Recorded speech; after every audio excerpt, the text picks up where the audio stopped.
Vocês estão prontos para receber uma palavra? Amém? Que essa animação, eu creio que foi, alguns améns foram intrínsecos. Mas quando estão felizes por receber uma palavra nessa manhã, glória a Deus. Abra sua Bíblia em Atos, no capítulo 9, a partir do verso 1.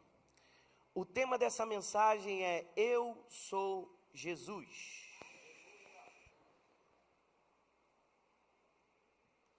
Nós vamos ler Atos no capítulo 9, do verso 1 ao 5.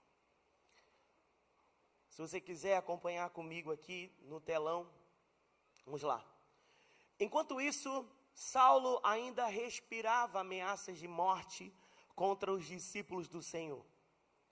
Dirigindo-se ao sumo sacerdote, pediu-lhe cartas para as sinagogas de Damasco, de maneira que, caso encontrasse ali homens ou mulheres pertencentes ao caminho, pudessem levá-los presos para Jerusalém. Em sua viagem, quando se aproximava de Damasco, de repente brilhou ao seu redor uma luz vinda do céu. Ele caiu por terra e ouviu uma voz que lhe dizia: Saulo, Saulo, por que me persegues? Saulo perguntou: Quem és tu, Senhor? Ele respondeu: Eu sou Jesus. Curva sua cabeça. Pai, essa é a sua palavra. Ela é viva, ela é eficaz e ela é poderosa. Cremos que a sua palavra tem poder suficiente para mudar nossas vidas.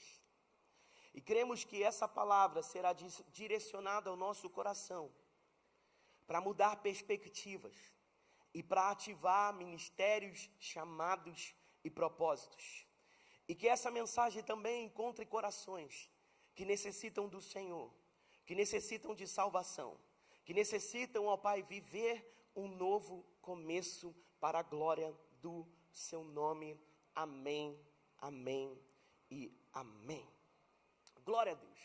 Esse texto no capítulo 9 de Atos, do verso 1 ao 5, conta a experiência de conversão de Saulo, que nós conhecemos como Paulo. Esses dois nomes não são experiências. Paulo não viveu a mesma coisa que Abrão, de Abrão para Abraão. Mas Paulo tinha dois nomes, Saulo e Paulo. E nós vamos ver mais para frente, se você continuar a leitura, a partir do capítulo 3 de Atos, nós vamos ver que a partir daquele momento ele deixa de se chamar ou ser reconhecido como Saulo e passa a ser conhecido como Paulo, justamente porque era um nome mais aceito entre os gentios. E também a gente vai descobrir algumas coisas, por que ele assume esse nome, por que ele assume essa identidade. Amém? Vocês estão comigo? Então, nós estamos vendo Saulo, alguém que era implacável contra a igreja do Senhor. O texto começa aqui dizendo que ele respirava ainda ameaças contra os discípulos do caminho. Essa expressão, o caminho, era uma expressão usada para aqueles que eram discípulos de Jesus, porque Jesus Cristo, ele é o caminho, a verdade e a vida. Então, qual era o contexto vivido pela igreja na altura desse texto aqui do capítulo 9? Porque quando nós estudamos a Bíblia, uma das coisas que nós precisamos fazer é compreender os contextos em que os textos estão inseridos. E não somente contextos vividos, mas contextos até mesmo culturais fazem parte para que a gente entenda e consiga tudo o que a Bíblia está querendo nos falar e alcançar o nosso coração. Deixa eu falar uma coisa, até vírgula na Bíblia é importante, até os pontos na Bíblia são importantes. Eu creio na Bíblia até na capa, aleluia. Bíblia não é um livro comum, Bíblia é um livro sagrado e sobrenatural. Então, quando nós estamos lendo a Bíblia, eu preciso deixar o texto me ler. Porque quando eu permito o texto fazer a leitura de quem eu sou, o texto vai apontar aquilo que precisa ser transformado na minha caminhada. O texto vai apontar aquilo que eu preciso mudar. E quantos aqui precisam de alguma mudança na área da sua vida? Os que não levantaram as mãos, eu creio que o Senhor está prestes a te levar. Porque é muito perfeito para estar morando aqui. Aleluia. Glória a Deus. Então, a igreja estava passando por um tempo de perseguição. E quem fazia parte, qual era a figura, uma das figuras que apontaram como os principais perseguidores da igreja? Este homem que é o nosso, aqui, o personagem de hoje dessa pregação, Saulo. O capítulo 7 e capítulo 8 de Atos vai falar sobre a morte de um homem chamado Estevão. Quem aqui já ouviu falar em Estevão? Ele teve uma morte até mesmo um quanto trágica, mas nós vemos Estevão, mesmo sendo apedrejado, ele continuava pregando o evangelho, porque Estevão é discípulo de Jesus. E discípulo não olha para as pedras que tacam nele. Discípulo tem um olhar para o Senhor, para o céu. Porque quando você fica olhando para as circunstâncias, você vai ser enganado por elas. Mas quando os seus olhos estão fixos no Senhor, você vai ver céus abertos diante de você, mesmo em meio à perseguição, mesmo em meio às circunstâncias difíceis. Porque se nós somos discípulos, as circunstâncias, as perseguições, elas fazem parte da nossa trajetória. Aleluia! Você tinha que glorificar mais do que uma bênção isso aí. Porque se você não está sendo perseguido, tem alguma coisa errada.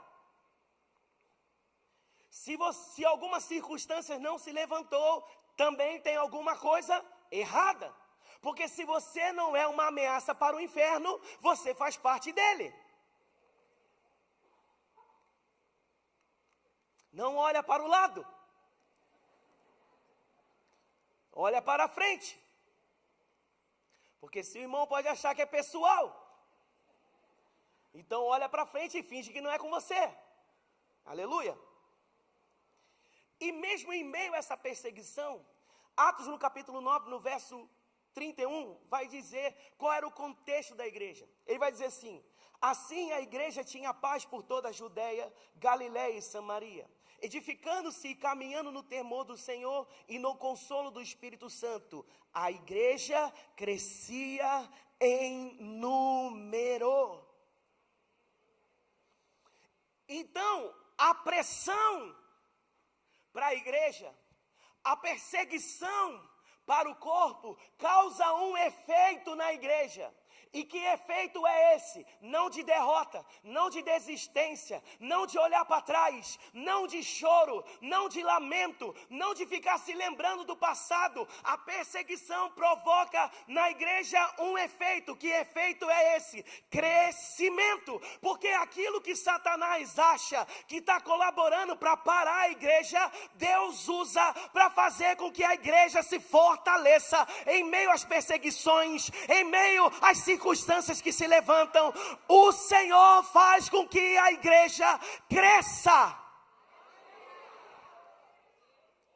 E deixa eu só te lembrar uma coisa: você faz parte desse corpo que nós chamamos de igreja. Porque às vezes tem algumas pessoas que se esquecem que são igreja.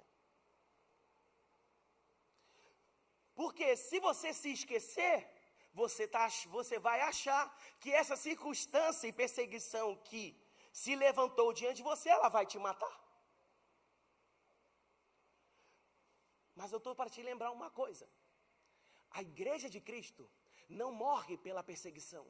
A igreja de Cristo não é parada pelas circunstâncias. A igreja de Cristo, ela cresce em meio à perseguição e às circunstâncias.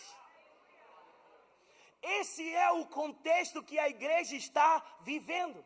Saulo, esse homem, ele é participante e implacável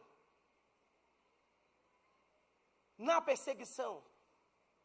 O texto que nós lemos em Atos no capítulo 9, ele vai diante ao sacerdote pedir cartas. Que cartas são essas? Autorização para poder prender todos aqueles que se diziam ser discípulos de Jesus. Sabe qual era a estratégia de Saulo? Entrar e bater porta por porta. Tem alguém aqui que crê em Jesus? Porque se crer, vai ser preso agora. Porque quando Estevão morre, uma das profecias da palavra de Deus se cumpre. O povo vê aquele assassinato ali que acontece com ele de uma maneira cruel, por estar falando e pronunciando que crê em Jesus. Acontece que o povo começa a se espalhar. Sai de Jerusalém e começa a ganhar outros lugares. E Jesus Cristo havia dito que este evangelho ia ser pregado em Jerusalém, mas não ia parar em Jerusalém. Ele ia até os confins da terra. Então a igreja se acostumou com aquele ambiente bom, com aquele ambiente agradável. Você já viu quando as pessoas têm dificuldade, às vezes, de ser até transferida de GC?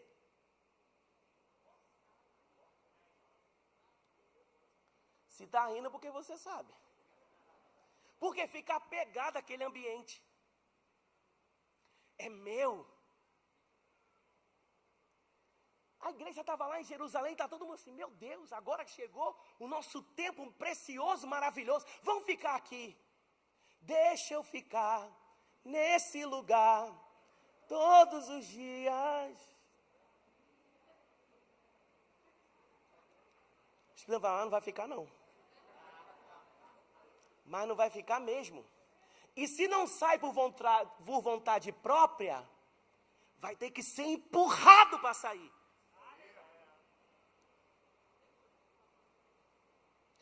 Por que às vezes Deus te orienta uma coisa, você não faz e acaba acontecendo por uma tragédia? Deus fala, você não pode mais participar dessa mesa. Você não pode estar mais no meio dessas pessoas. Só que você fala assim, a amizade está tão boa. O que tem que acontecer? Uma decepção para você sair. Poderia ter saído por obediência, mas agora tem que sair por decepção. Não estou entendendo porque não tem ninguém dando glória, ninguém dando glória a Deus. Não sei, será que eu estou aqui sozinho, que todo mundo foi embora? Mas Jesus já havia dito, esse evangelho precisa ir de Jerusalém, Samaria, até os confins da terra. A igreja permanece em Jerusalém e a permanência dela desperta algo. Perseguição. E quem é usado para ser implacável nessa perseguição? Saulo. E quem é esse homem? Atos capítulo 22, no verso 3, ele se apresenta. Diz assim, Atos 22, 3. Eu sou judeu, nasci em Tarso da Cilícia, mas fui criado nessa cidade. Aqui fui instruído aos pés de Gamaliel, segundo o rigor da lei de nossos antepassados, sendo zeloso com Deus, assim como todos vocês os são no dia de hoje. Ele se apresenta aqui. Então, no tempo em que ele estava perseguindo a igreja, ele é judeu, ele aprendeu a lei, ele aprendeu a palavra do Senhor com os principais mestres daquele tempo. Um dos homens mais sábios daquele tempo que se levantaram, todos queriam aprender com ele. E Saulo, como o texto está dizendo, ele aprendeu aos pés dele. Mas o que será que ele aprendeu? Porque existem pessoas que estão fazendo seminários e não estão aprendendo nada, na verdade. Existem pessoas que leem a Bíblia o dia inteiro, mas não estão aprendendo nada. Existem pessoas que frequentam cultos, mas também não está mudando nada. Existem pessoas que estão ouvindo música gospel e isso também não muda a vida delas em nada. Existem pessoas que têm a oportunidade de estar diante de homens e mulheres de Deus que estão ali se gastando para poder ensinar a palavra de Deus, mas não estão aprendendo.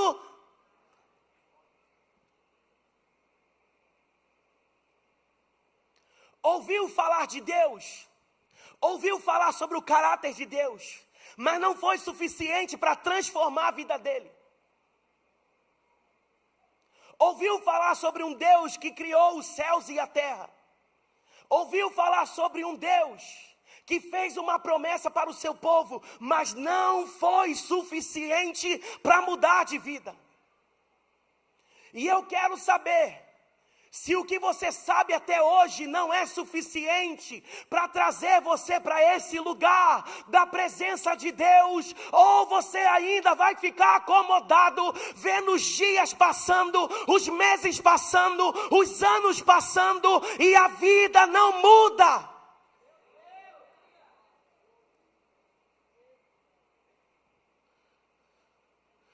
Porque os testemunhos das pessoas hoje em dia é assim.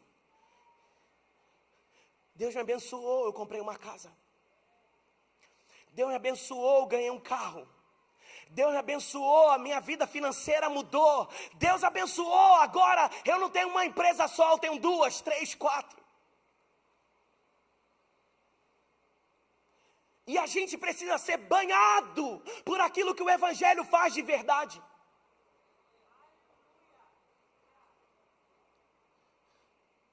Porque esse Evangelho atinge lugares e pessoas que não têm esse tipo de testemunho na boca. Porque o testemunho dela é: um dia essa palavra entrou nas minhas entranhas, essa palavra penetrou no fundo do meu coração, essa palavra penetrou no fundo do meu coração. Eu não tinha casa, eu não tinha comida, eu não tinha o que beber, mas eu tinha a palavra de Deus me sustentando dia após dia, de noite e de dia, com fome, sem fome, com amigos, sem amigos, abandonado, estando próximo. Essa palavra mudou a minha vida.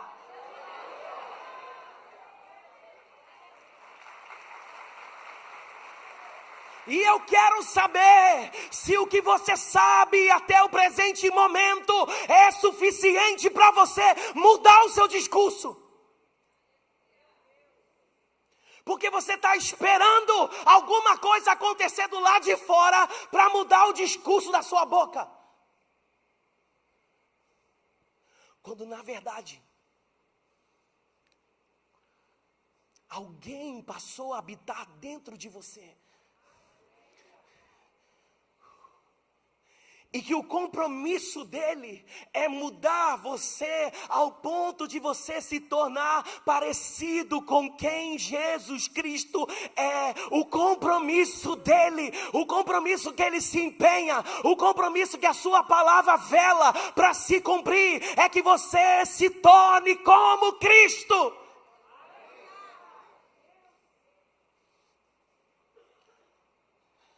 E quando a gente sabe que esse evangelho não entrou no coração, quando tem gente abandonando por decepção, quando tem gente abandonando por qualquer coisa, quando tem gente que a primeira circunstância que se levanta, ela começa a se corromper, ela começa a fazer coisas que ela mesmo diz que é errado, mas a sua consciência não é tão firme na palavra, que ela aceita propostas em mesas que ela não deveria fazer parte.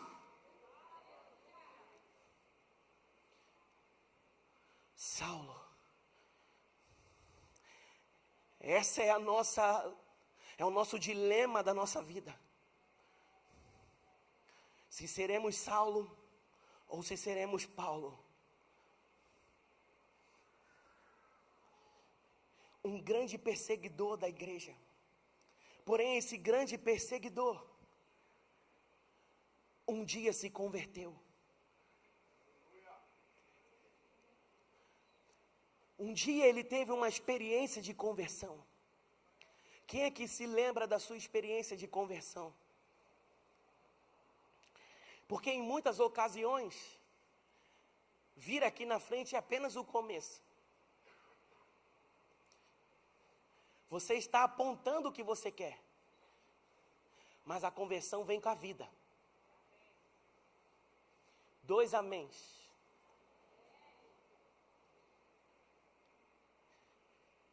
A conversão vem de fato com a vida, com as decisões que nós tomamos no dia a dia. Um dia esse homem que contemplou as roupas de Estevão e que viu o sangue derramado por Estevão em proclamação a um amor por Jesus. Quantas pessoas já passaram por sua vida declarando um amor por Jesus?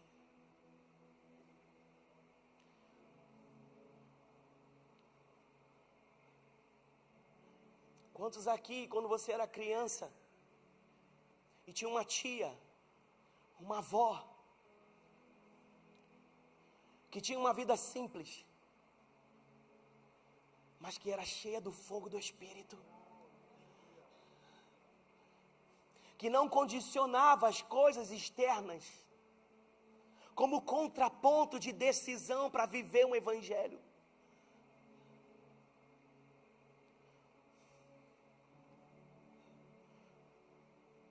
Quantas pessoas você pôde assistir durante a sua vida que amam ao Senhor? Saulo viu diante dele alguém entregando a sua vida por amor ao Evangelho.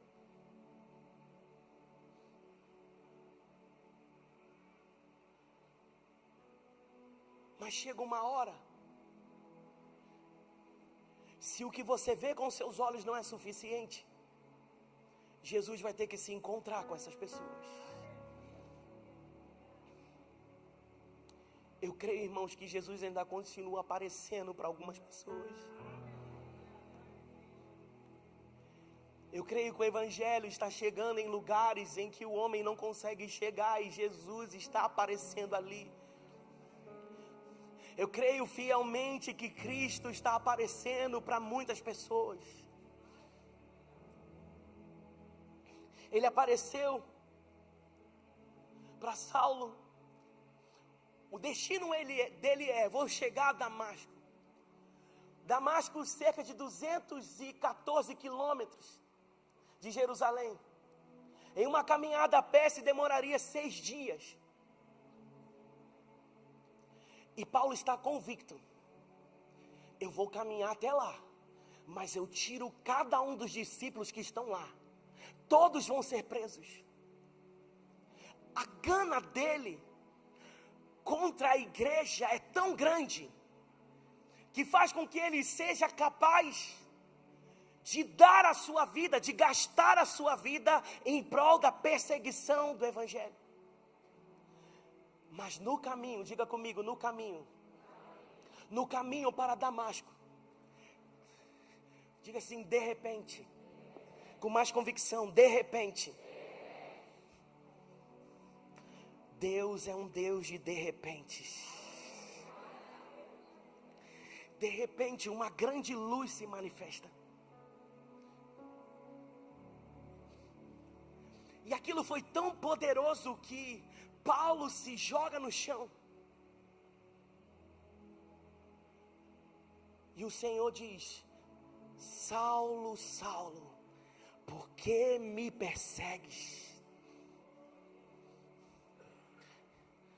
Saulo não viu a Jesus, não perseguiu diretamente a Jesus, mas Jesus Cristo entra diante dele e está perguntando: por que você está me perseguindo? Porque se está perseguindo a igreja, está me perseguindo. Se está perseguindo um discípulo meu, está perseguindo. Então deixa eu te falar uma coisa: não queira lidar com aquilo que só Jesus pode lidar. Não queira lutar contra aquilo que Jesus Cristo já se coloca na sua frente para poder lutar. A igreja não perseguia Saulo, a igreja igreja não ia atrás dele, porque uma hora, no tempo certo, Jesus Cristo de Nazaré, o homem das mãos sangrentas, o homem das mãos furadas, aquele que ressuscitou, foi atrás dele e fez uma pergunta: por que você está me perseguindo?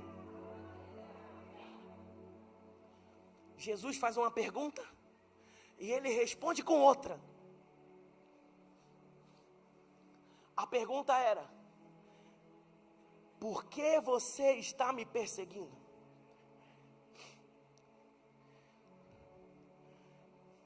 E ele pergunta assim: Senhor, quem é você? Paulo não respondeu a pergunta feita. Ele sabe que a luz que ele está vendo se trata de um Senhor, porque tem glória, tem poder. Mas o que Saulo não conhece? Quem? Saulo conheceu a glória, Saulo conheceu o poder que tinha, mas ele não conhecia o quem. Ele sabe que é glorioso, mas desconhece a pessoa. Ele sabe que aquela voz é cheia de glória, mas ele desconhece quem é a pessoa. Sabe reconhecer uma posição de autoridade, mas não conhece quem está revestido de autoridade.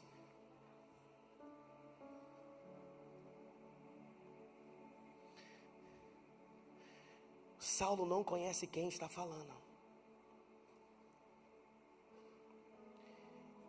E esse é o problema da igreja. Sabe o que é glória? Sabe o que é poder? Sabe o que é milagre, mas não conhece quem.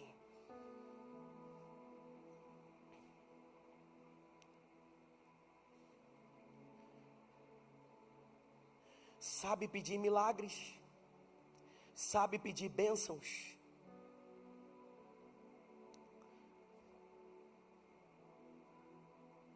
mas não conhece quem fala. Em João 10,14 diz assim: eu sou o bom pastor, conheço as minhas ovelhas e elas me conhecem.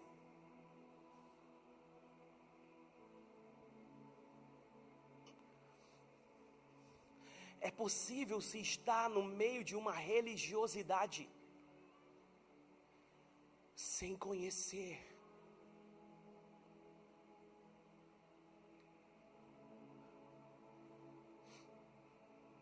Eu posso dizer isso, irmão, com toda certeza. Se o Espírito Santo se ausentasse de muitos lugares, existem pessoas que nem iam perceber a ausência dele, porque conhecem a glória, conhecem o poder, conhecem o realizar milagres, mas não conhecem o quem.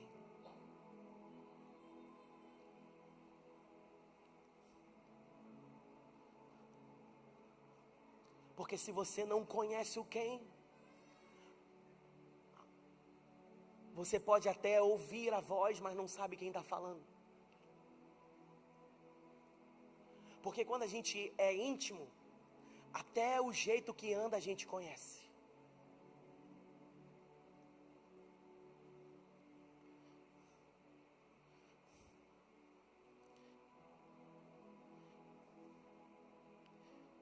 A palavra do Senhor vai dizer em Cantares,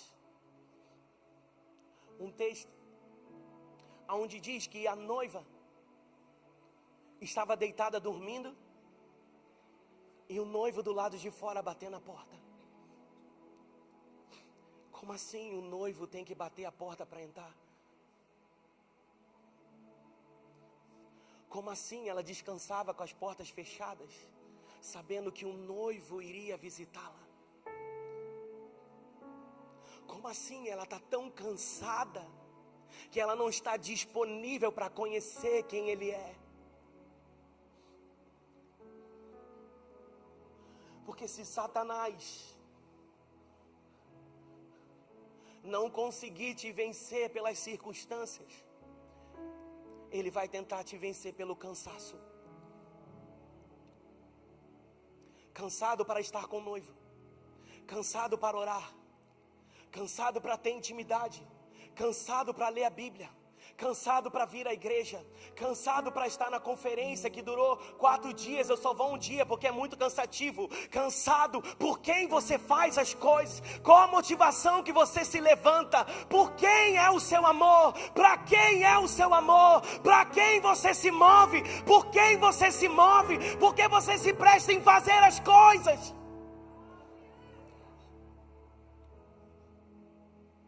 Porque perdido está alguém que participa de um ambiente como esse, mas não conhece o quem. Jesus Cristo disse o seguinte: muitos naquele dia vão chegar e vão dizer: em seu nome eu profetizei, em seu nome eu curei, em seu nome eu fiz. Ele vai dizer: eu não te conheço, porque eu bati a porta e você estava cansado demais para abrir a porta e me atender.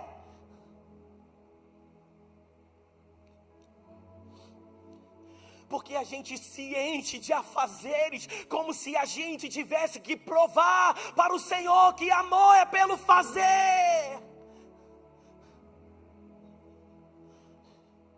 Tem gente que se sente diminuído por não ter uma posição.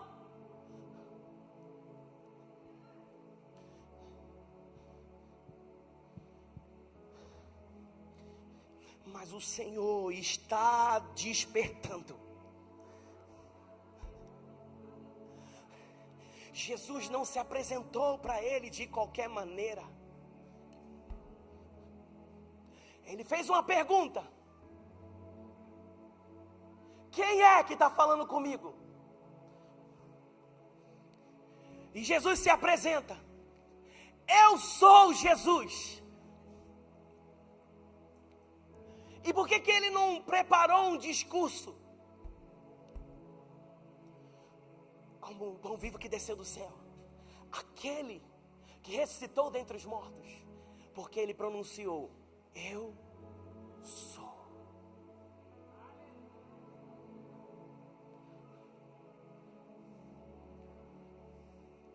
Jesus foi na experiência que Saulo tinha, conhecedor da lei, conhecia as passagens de Êxodo, conhecia as experiências que Moisés teve, e que a palavra do Senhor diz em Êxodo 3:14, disse Deus a Moisés: eu sou o que sou.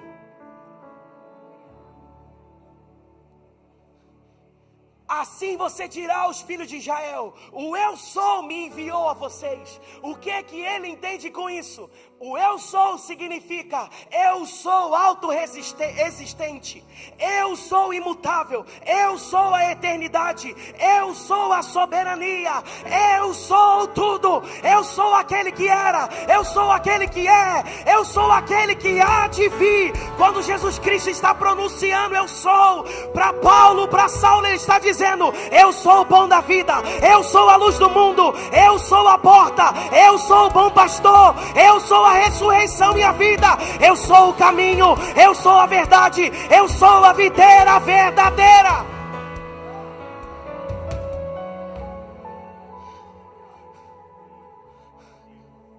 Um belo dia, uma mulher junto ao poço, ela conheceu o eu sou. E o Senhor disse para ela: o eu sou está diante de você. E o texto vai dizer que naquele mesmo momento, aquela mulher partiu para poder pregar o evangelho. Jesus está fazendo a mesma coisa com Saulo, está se apresentando, dizendo para ele: eu sou, está diante de você. Eu sou Jesus.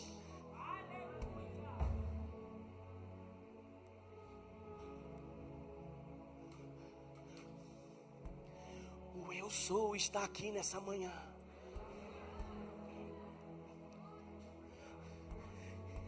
Para quebrar toda resistência na mente de algumas pessoas aqui, de estar para viver o seu plano, viver o propósito e o plano de Deus que o Senhor tem para cada um aqui. O eu sou está na casa. E eu não sei você, quando eu sei que o eu sou está na casa,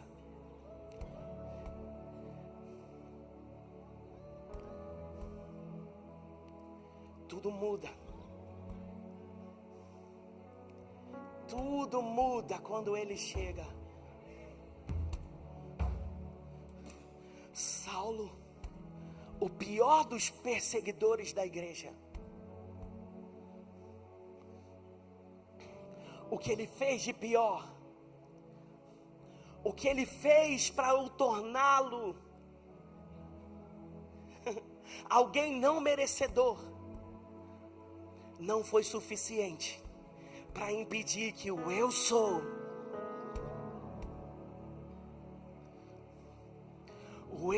se manifestasse diante dele. Cadê você que precisa conhecer o eu sou de fato? Que precisa conhecer o eu sou ao ponto de todos os seus argumentos, de todas as suas dúvidas acabarem. Cadê você que deseja conhecer o eu sou?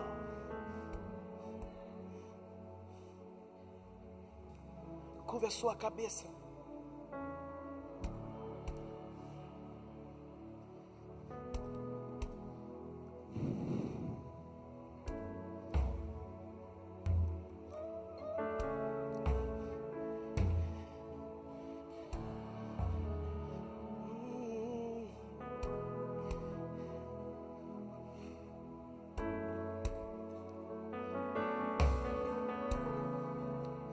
O eu sou está aqui.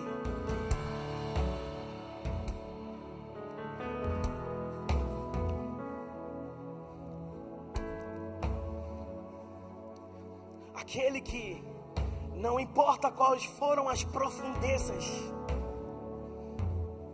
da distância que você estava,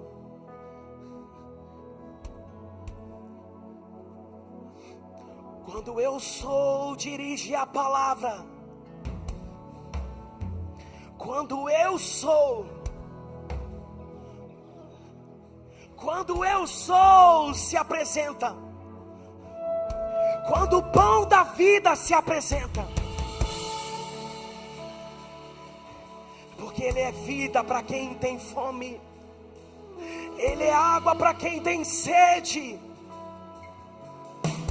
ele é tudo para quem não tem nada. O eu sou se manifesta diante de você.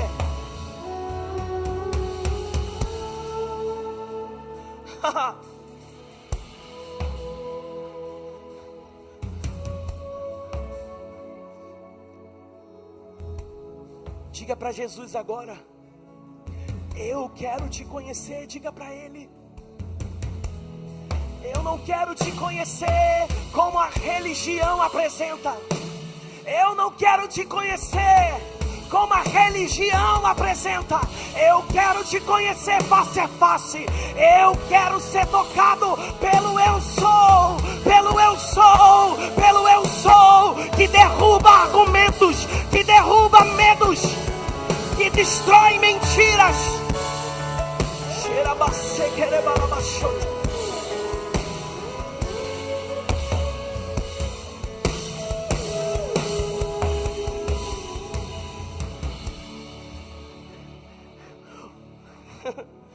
O nome Saulo significa desejado.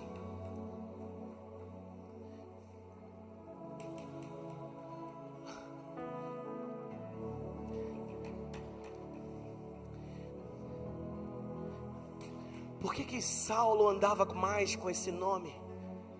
Desejado.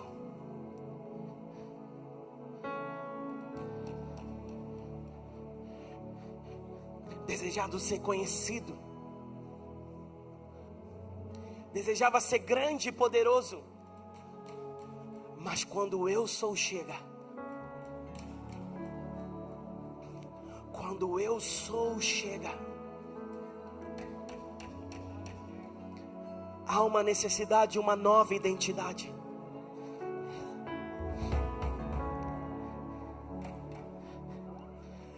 E qual o significado de Paulo? Pequeno. Aquele que é o menor. Em outras palavras, humilde.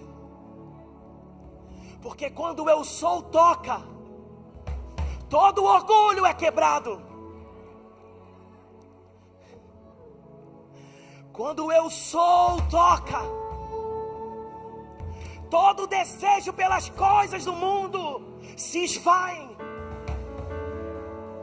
Porque quando eu sou toca, qual o entendimento que se tem? Eu preciso diminuir.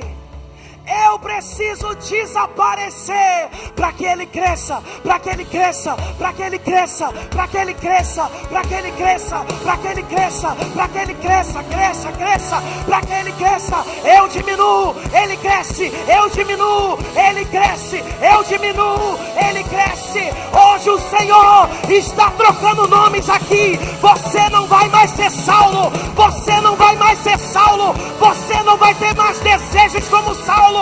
A partir de hoje, o seu nome é humilde, humilde, discípulo, discípulo, discípulo.